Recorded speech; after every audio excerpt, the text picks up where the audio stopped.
Brasil vence a Guerra do Paraguai. Pela primeira vez, escravos lutaram ao lado dos brancos. E agora, sonham com a liberdade.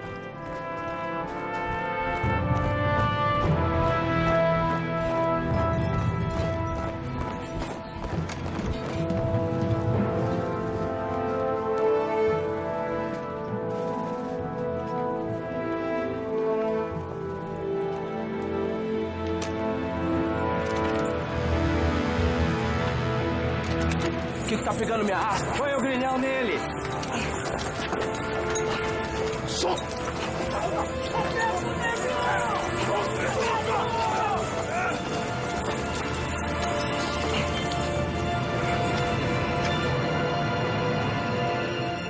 Um dos maiores banhos de sangue da América do Sul se encerra com uma promessa não cumprida.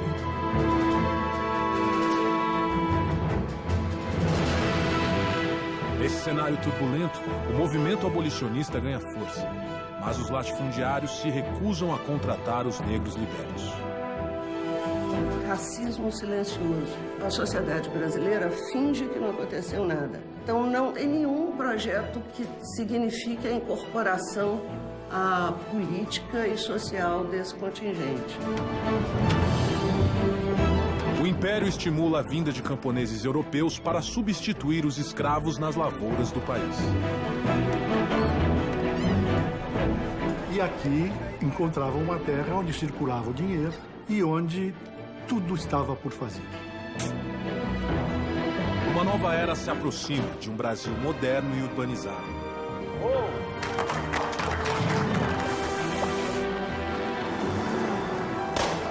E no centro desse turbilhão, 4 empreendedores visionários.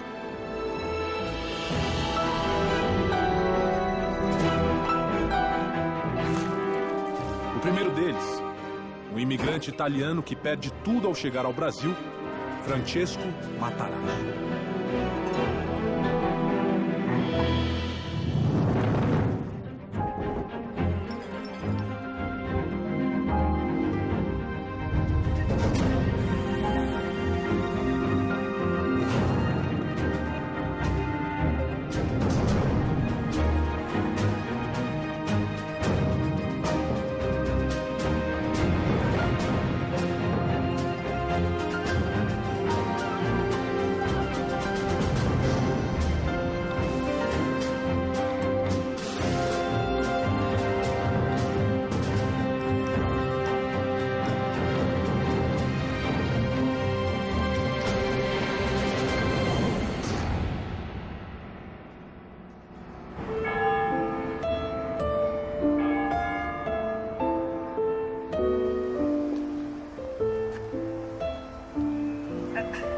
Buonasera, signore Matarazzo.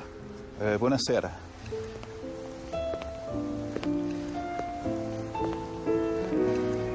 Gliel'ho già detto, mio padre non c'è. Ma i miei articoli, dove li hai? Non lo so, gli affari non mi riguardano. Ecco, ci sta. Buonasera, Beppe. Ah, signor Matarazzo. Grazie, Francesco. Lasci stare. Ci penso io qua. Va bene, papà. Hai portato tutto che ti ho chiesto, Beppe? Sì, sì. Ecco. Grazie, Beppe. Passa domani per prendere i soldi. Bene, bene. A domani. A domani, Beppe. Ciao.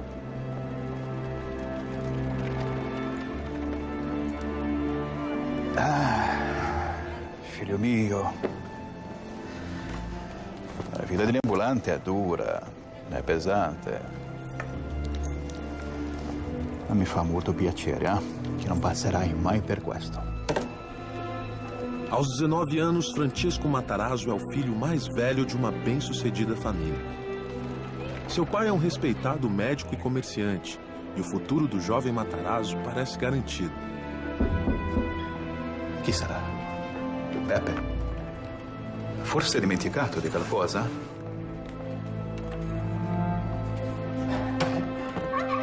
Prego.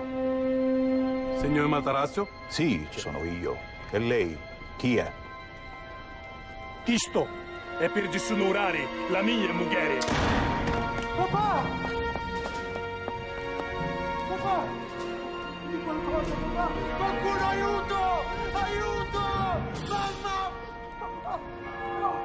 Qualcuno aiuto!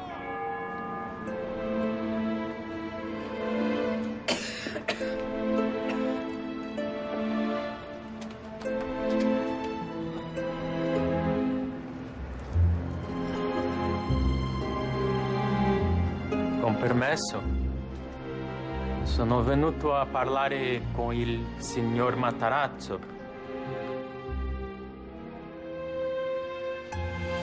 Sono venuto a ricevere il pagamento.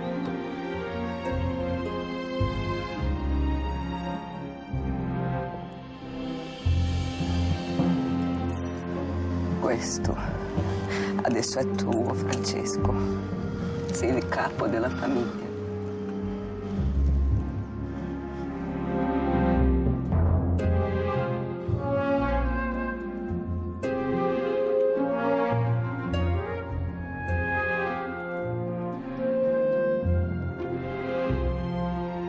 Buonasera, Beppe. Quant'è che mio padre ti doveva? O Matarazzo constitui exemplo de superação de adversidades. Dois fatores que são determinantes. Primeiro, a expectativa da mãe com relação ao êxito dos filhos. Isso na cultura italiana é muito forte. Mas, do outro lado, quando a pessoa, e isso é característica do Matarazzo, quando a pessoa tem que superar dificuldades cedo na vida, vai desenvolver essa habilidade.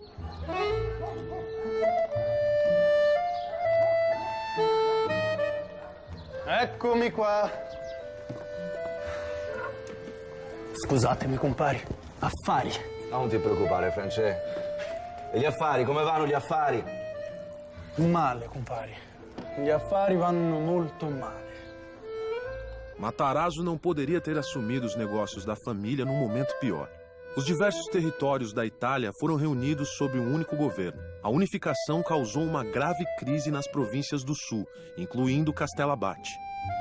Se la situazione non migliora, compare, i miei affari si rovinano. E il nome Matarazzo va a finire nel fango. Francesco Grandino é um velho amigo dos Matarazzo. Sapateiro, ele embarcou para o Brasil alguns anos antes. Tem uma crise na Europa, uma pobreza. Então, essa ideia de que aqui você vai conseguir terra, você vai conseguir boas condições, ela vai ser muito bem vendida na Europa. Francesco, perché non vieni anche tu in Brasile?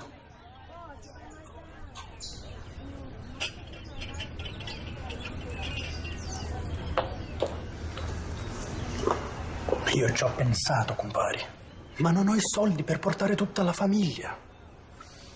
E il bimbo che sta per arrivare. Gli affari vanno bene, Francesco.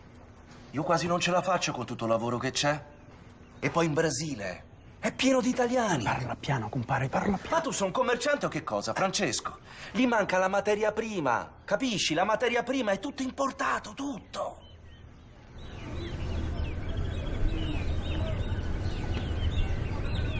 Strutto? Cosa? Perfino lo strutto è importato, compari. Perfino lo strutto, Francesco. Filomena? Sì? Noi andiamo in Brasile.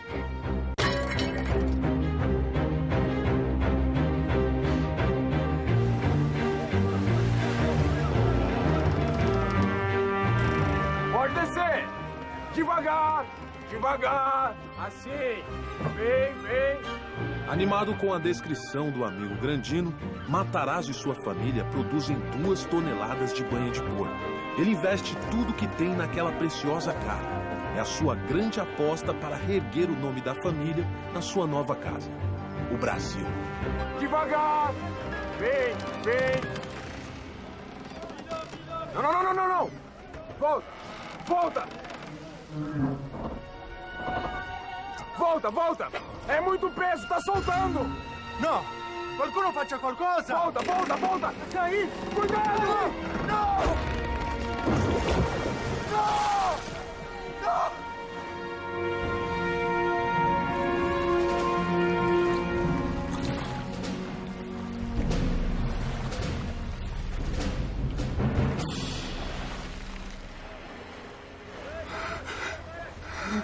No! È tutto nel mare!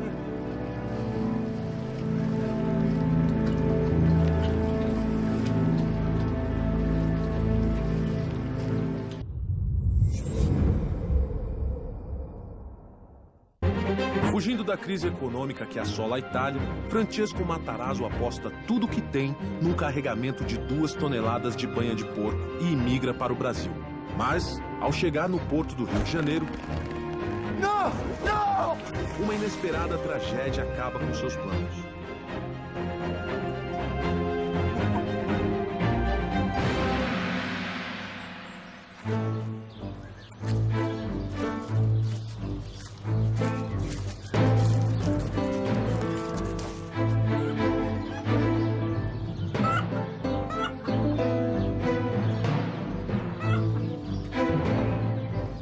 Bom dia, seu Gennaro.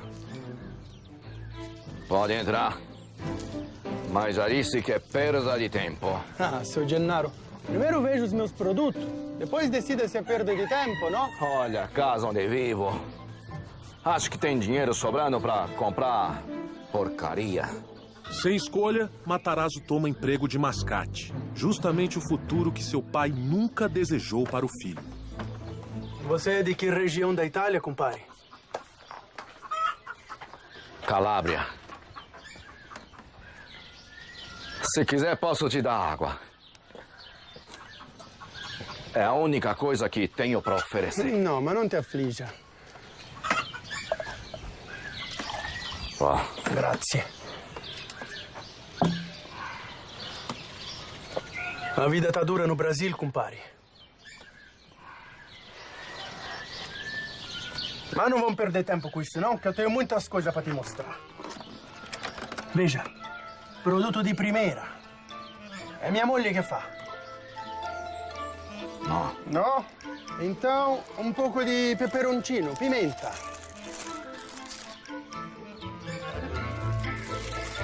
No. Espera, que eu vou te mostrar uma coisa agora que ti farà molto piacere.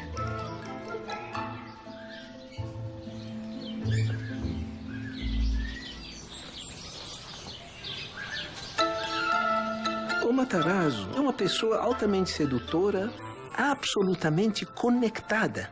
Ele conhecia não através de intermediários. Ele vivia no dia a dia a realidade do seu consumidor e potencial consumidor.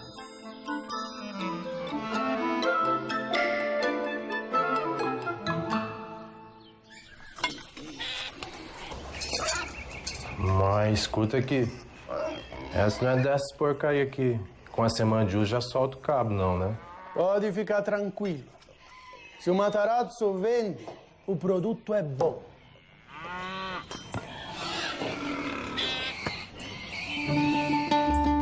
Compare, o que são essas latas que você tem aqui?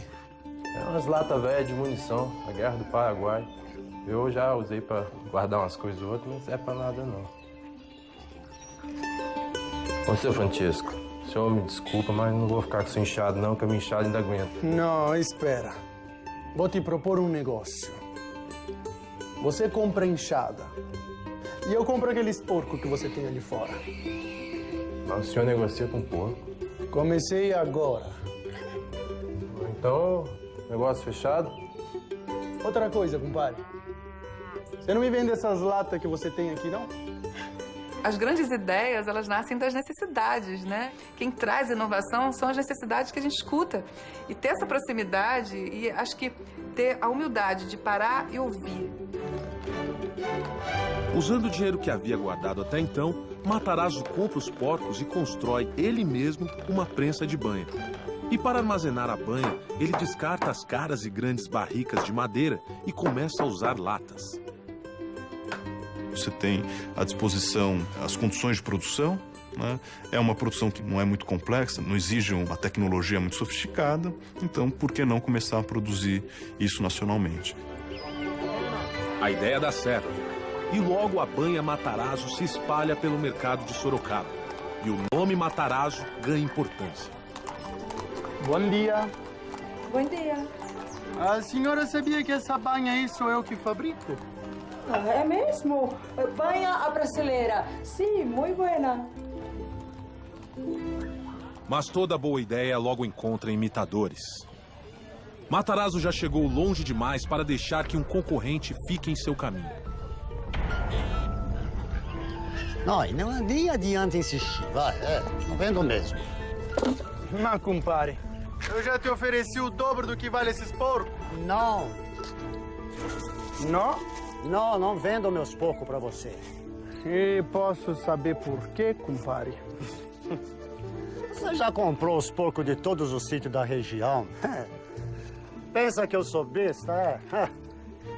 Eu vou vender pra quem pagar mais. Matarazzo decide comprar todos os porcos de Sorocaba para controlar a oferta e os preços da matéria-prima. Mas você não acha que uns porcos bonitos desse devia ficar com o Matarazzo? Já disse, paisano, não vendo. Entendo. Mas você já ouviu o que dizem por aí, não ouviu, compadre? Quem fere Matarazzo morre. É o que dizem.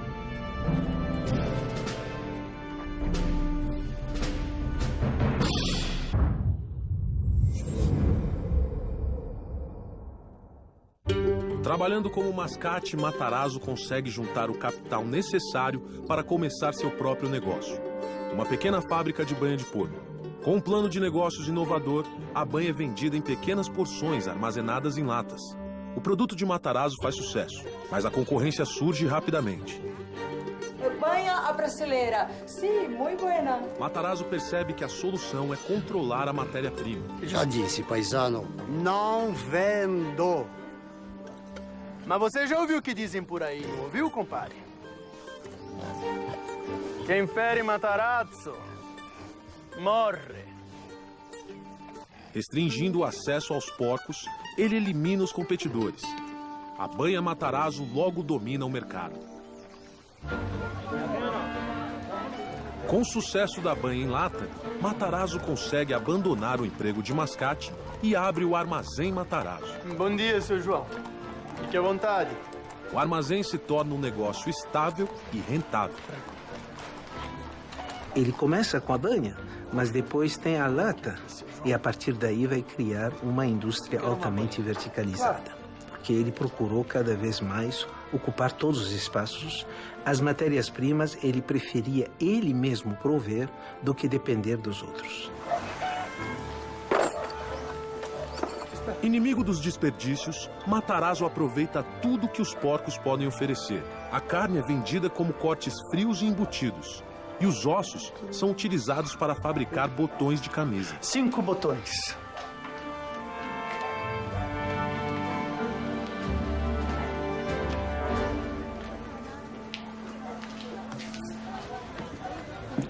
Grazie, signore.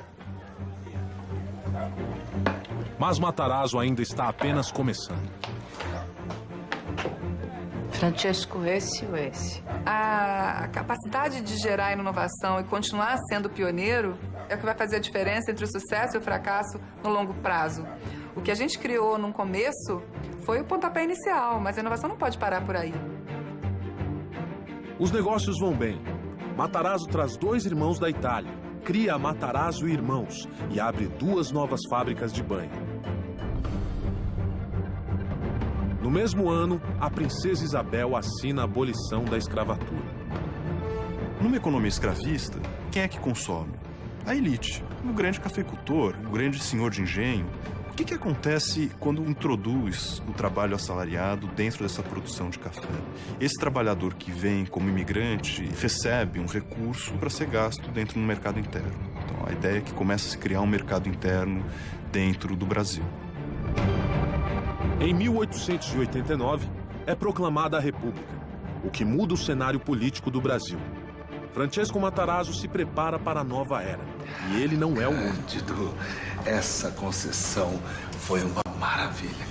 Nós conseguimos.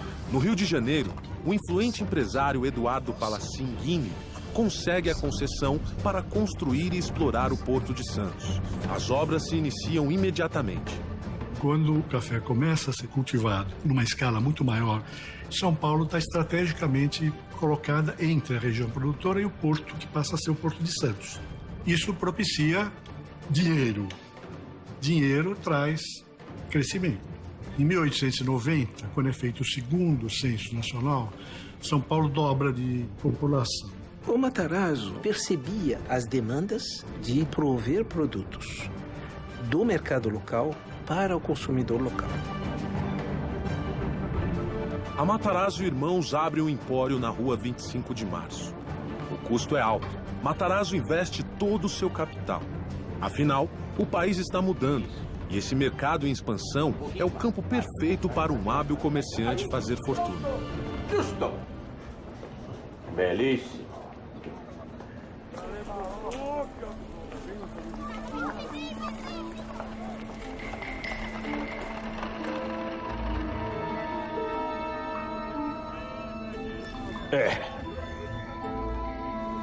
Mais um dia de prejuízo. Desse jeito nós vamos quebrar. E o que fazemos?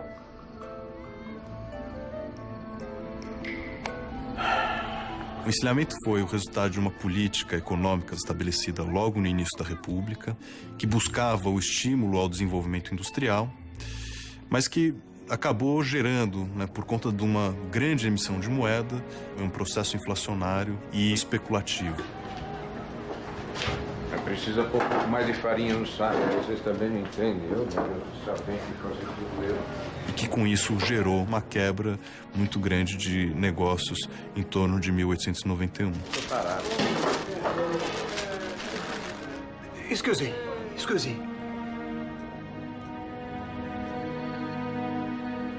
Nós precisamos investir em farinha de trigo. Farinha?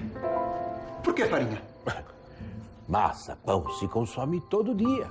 Banha de porco, as famílias consomem quanto? 1, 2 latas por mês.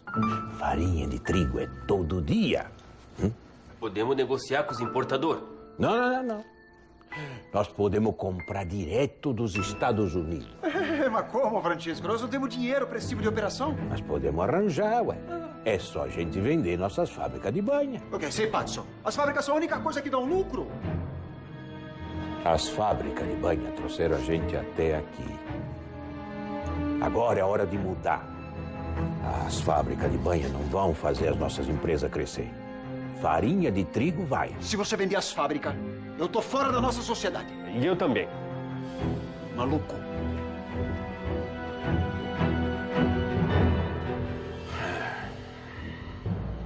Matarazzo se recusa a abandonar sua ideia. Mas, para manter a sociedade com os irmãos, ele busca outros meios de financiar o plano. Matarazzo pede reunião com Giovanni Bricola, um dos maiores importadores do país e dono de um banco.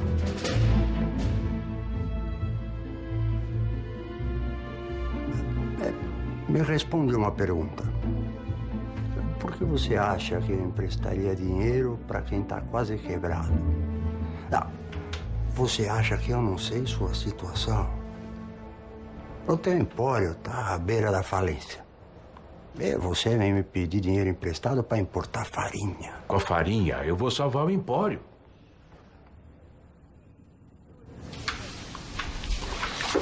Você não devia ter vindo para São Paulo. Escuta meu conselho, que é de graça. Volta para Sorocaba, cuida lá das tuas fabriquetas de banha. Tá bom demais para um caipira do sul.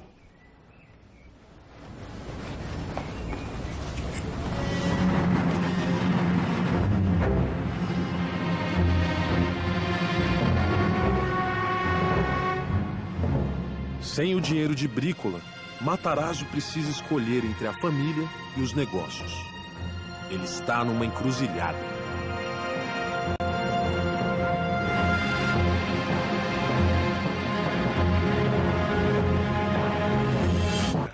Matarazzo funda uma empresa familiar com os irmãos e abre o Empório Matarazzo em São Paulo. Mas uma crise econômica coloca seus negócios em risco. Para salvar o empório, Matarazzo planeja mudar radicalmente seu modelo de negócios, importando farinha de trigo. Massa, pão se consome todo dia. Para isso, precisa de dinheiro. O teu empório está à beira da falência. E você vem me pedir dinheiro emprestado para importar farinha. E o único jeito de conseguir é vendendo as fábricas de banha de porco da empresa familiar. Mas os irmãos ameaçam romper a sociedade caso Matarazzo venda as fábricas para financiar o plano. Eu chamei vocês para falar sobre a venda das fábricas de banho. Pode parar, Francesco. Nós já dissemos, nós não queremos vender. Ponto. Eu sei disso. É que eu já vendi as fábricas.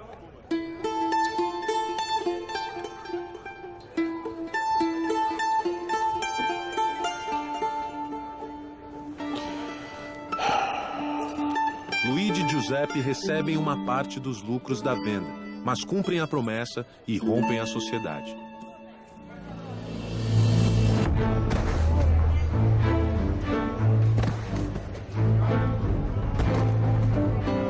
Matarazzo fecha a empresa familiar. Com o capital da venda das fábricas, ele funda a Matarazzo S.A., tendo Andrea, um outro irmão, como sócio. Além de aumentar seu patrimônio pessoal, o dinheiro é usado para importar farinha diretamente dos Estados Unidos. Isso é só o começo. A manobra dá certo e Matarazzo obtém altos lucros. Matarazzo encontra um mercado-chave, o pão de cada dia lá do trabalhador. Aliás, muitas dessas iniciativas dos empresários foi voltada para a massa de compatriotas que eles tinham aqui. Ele logo expande suas operações, importando arroz e outros cereais de partes distantes do mundo. Matarazzo atinge um novo patamar nos negócios. Para coroar a boa fase, ele começa a construção de uma mansão na recém-inaugurada Avenida Paulista. Com 19 quartos e 16 salas, é uma das maiores casas já erguidas na região. Como, aliás, em outras famílias, a mansão era a afirmação da prosperidade da família. Vocês viram o casarão que estão construindo na Paulista? Eu ia do Matarazzo. O sucesso logo atrai a atenção da população.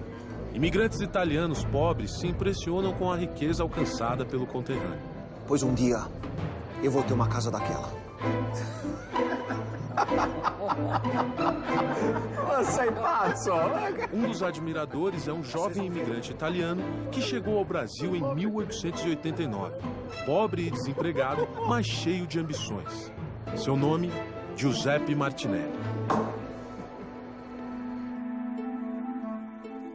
Mas um conflito numa pequena ilha do Caribe ameaça a ascensão de Matarazzo.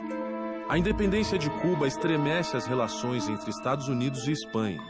E uma guerra pode estourar. Os principais importadores de São Paulo se reúnem para discutir a situação. É preocupante. Se estoura a guerra, a gente fica sem farinha. Mas vamos fazer o quê? Nós dependemos dos americanos. E não temos influência nenhuma sobre a questão cubana. Então, vamos torcer para que não tenha uma guerra. Existe uma alternativa. Vamos importar farinha da Argentina. É uma ideia. É uma ideia. Infeliz. Nós temos 20% de desconto na farinha americana. Não temos ligação comercial nenhuma entre Brasil e Argentina. Ficaria caríssimo. É uma ideia infeliz. É inviável. Vamos tentar estocar farinha enquanto podemos. Sim, vamos construir um novo armazém. Apesar das dificuldades, Matarazzo decide seguir com seu plano. Ele vai para a Argentina e negocia a abertura de empresas e rotas de comércio. Como previsto, a operação demanda um grande investimento, mas Matarazzo está confiante de que a manobra será lucrativa. Qualquer empreendedor tem que ter um apetite controlado pelo risco. Como que esse risco vai ser controlado, como é que a gente vai lidar com o risco, aí eu acho que é a mágica, né? De entender até onde que a gente deve chegar, em que momento que a gente também tem que dar um passo atrás para depois dar 3 para frente. Mas, quando a farinha argentina finalmente chega ao Brasil, as previsões pessimistas de Brícola se concretizam. O preço da farinha no mercado brasileiro está baixo, muito mais baixo do que Matarazzo pagou para importá-la. Ele vai perder dinheiro. E não adianta. As contas não fecham. Fabrício. Senhor. Manda parar as obras da Paulista. Tem certeza, senhor? Não tem outro jeito. Francesco. Brícola. Mas você tá querendo alguma coisa aqui? Eu vim ajudar o compadre nesse momento difícil. E eu quero comprar toda a sua farinha argentina. Por um preço justo. Claro. Muito obrigado, viu, compadre? Mas eu já tenho um comprador para minha farinha. Mas que pena. Boa sorte nos negócios. Boa sorte. Para você também.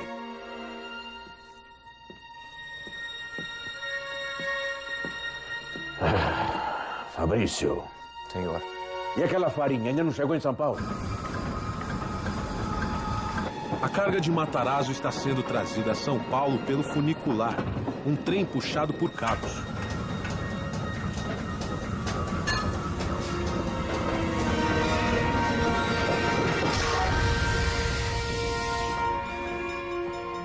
Seu Matarazzo. O que foi, Alberto? Fala logo, O trem parou. O quê? A máquina que puxa o funicular quebrou. Toda a farinha está presa no meio do caminho. Assim nós não vamos ter nem como vender a farinha.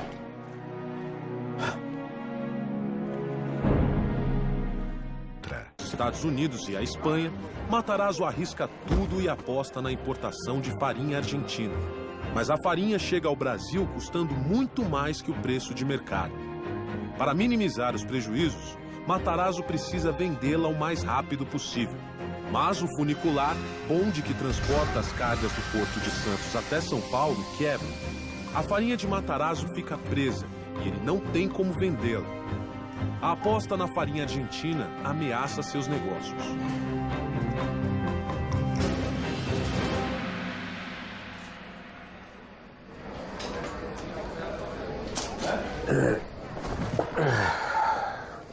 Alguma novidade, Francesco? Nenhuma. Aquela farinha vai ficar parada naquele trem pelo menos mais uma semana.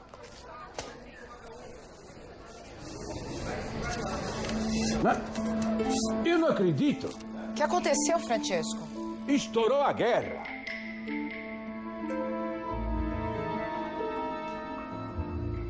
Mas eu tô salvo. Viene. No início da guerra, as linhas de comércio entre Estados Unidos e Brasil são interrompidas. A falta de farinha no mercado faz o preço disparar. Quando o negócio tá bom, todo mundo tá animado. A grande diferença de todos os empreendedores que tem sucesso é que na hora que a coisa aperta, que ele aparece. Eu posso pedir pro... Com a escassez de produtos americanos, Brícola só tem uma pessoa a quem recorrer para conseguir farinha: Matarazzo, o único a ter linhas de comércio estabelecidas com a Argentina. Matarazzo vende a farinha para a Brícola. A um preço justo, claro. E a sorte é fundamental para tudo na vida, né? Alguns dizem que não é bem sorte, que tem um pouco de bom senso, tem um pouco de esperteza, tem um pouco de estar na hora certa por algum feeling, alguma coisa a mais que a sorte, mas vamos chamar tudo isso de sorte. As obras da mansão da Paulista são retomadas e concluídas. A fortuna de Matarazzo nunca foi maior. Martinelli acompanha de perto a ascensão de Matarazzo. Ele vai fazer de tudo para superar seu conterrâneo.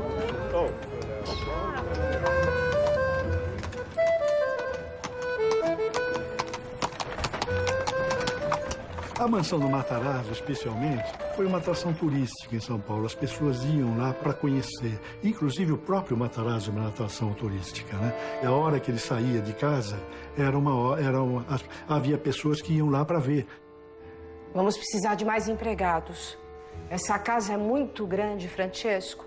Não que eu esteja reclamando, imagina. Mas limpar tudo isso... Francesco... Foi sorte. O quê? Todo o dinheiro que eu ganhei com aquela farinha argentina foi sorte. E eu não posso depender da sorte. E no que é que você está pensando?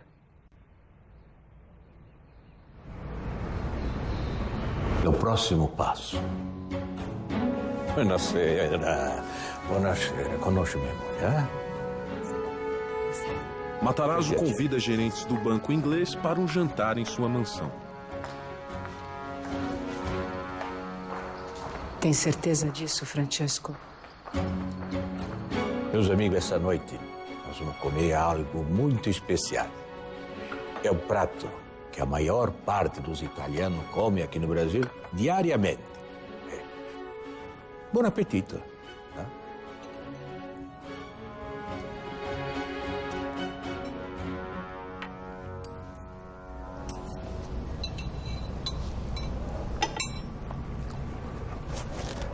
Pois é, meus amigos, vocês não precisam ser educados, não, viu? Eu sei que a macarronada tá ruim, mas vocês sabem por quê? Cozinheira nova? A farinha. Vocês acreditam que a maior parte da farinha que nós consumimos aqui no Brasil é importada?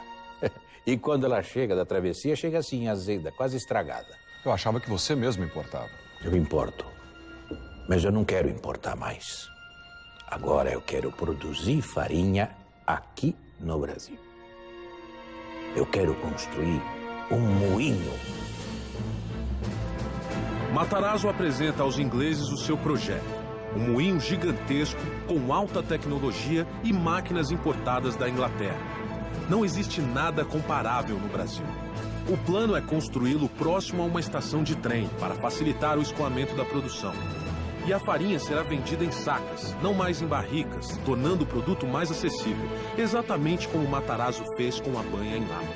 É o projeto mais ambicioso de Matarazzo até então. E para que tudo isso se torne realidade, só precisa de uma coisa. Um empréstimo do banco inglês. Hã? Mas o que é que foi? Algum problema? Não gostaram da ideia? Não é nada disso, Francesco. O projeto é bom, Francesco. Mas é muito caro. Caro e arriscado. Mas o que é que está acontecendo? Há quanto tempo que nós fazemos negócio? Alguma vez eu deixei de honrar minhas dívidas? Matarazzo vale o que assina, é? Não leve a mal. Nós sabemos que você é um dos comerciantes mais confiáveis desse país. Mas é um projeto que não é para um comerciante. É para o industrial. E são coisas muito diferentes. Um projeto caro como esse, se der errado, pode comprometer até o banco. E você iria à falência. E pelo bem das duas instituições, Francesco, nós vamos ter que negar esse empréstimo.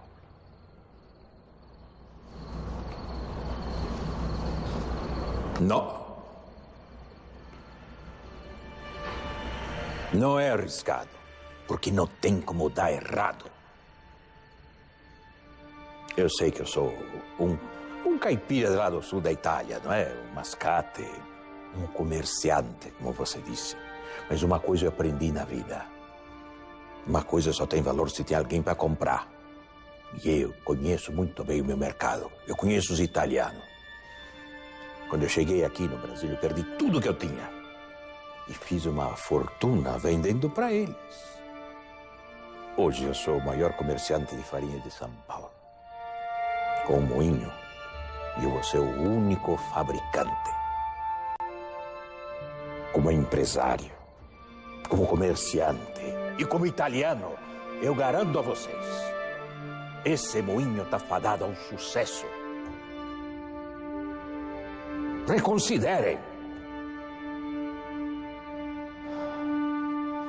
entraremos em contato.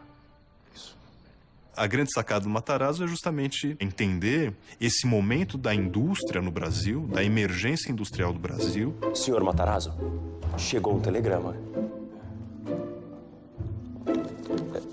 É do banco, senhor. O que diz? Substituir aquilo que antes era importado por uma produção nacional e que tem um mercado grande à disposição.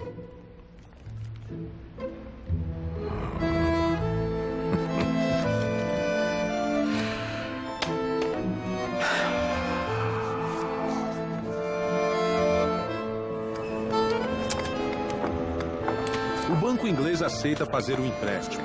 As obras do moinho começam em ritmo acelerado. A construção do moinho Matarazzo termina em 10 meses, tempo recorde. Logo está funcionando a todo vapor, produzindo 110 toneladas de farinha por dia. Dentro da estrutura do moinho, o Matarazzo percebe que precisaria produzir tudo aquilo que, de certa forma, atenderia o seu próprio produto. Então você vai precisar de sacos para ensacar a sua produção. Então é preciso construir uma pequena tecelagem de juta que depois vai daí derivar uma malharia para produção têxtil. É preciso ter uma pequena metalurgia por conta de ferramentas que vão ser usadas dentro da produção industrial. O moinho é apenas o começo. As fábricas de Matarazzo proliferam-se. Tecelagem, cosméticos, produtos de limpeza, uma infinidade de artigos com o nome Matarazzo. Ele fica conhecido como fabricante de fábricas. Quando nós olhamos a história dos pioneiros e o caso também do Matarazzo, ao longo da vida, nós vamos ver que a riqueza, para eles, é um meio, não é um fim. Enquanto que para aqueles que procuram a riqueza como fim, raramente eles se tornam pioneiros. Os pioneiros são aqueles que fazem da riqueza um meio de viabilizar o sonho. Criando produtos que os imigrantes e as classes mais pobres podiam comprar, Matarazzo fortalece a nascente classe média do país.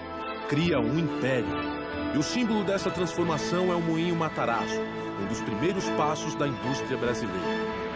Mas esse é apenas o começo.